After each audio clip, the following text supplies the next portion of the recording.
یہ بات ہے اس رات کی جب کائنات کے سب سے عظیم انسان ہمارے نبی صلی اللہ علیہ وسلم اتنا روئے کہ ان کی داڑھی مبارک آنسوؤں سے بھیگ گئی۔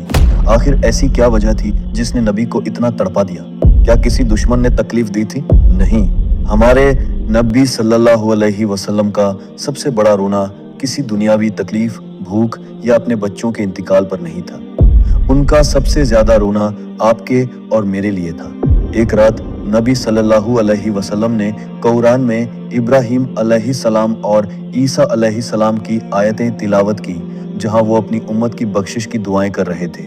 یہ پڑھ کر نبی صلی اللہ علیہ وسلم نے اپنے ہاتھ آسمان کی طرف اٹھائے اور رونا شروع کر دیا۔ آپ صلی اللہ علیہ وسلم روتے جاتے اور بس ایک ہی بات فرماتے، اللہم امتی امتی، یا اللہ میری امت میری امت۔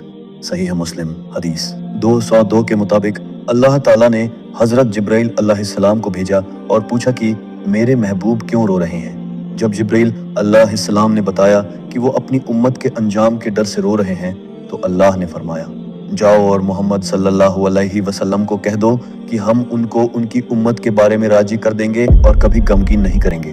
اب اس ویڈیو کے بعد اپنی آنکھیں بند کرو اور سوچو کہ تم نے اپنے نبی صلی اللہ علیہ وسلم کے اس بے انتہا رونے کی لاج رکھی ہے کہ نہیں۔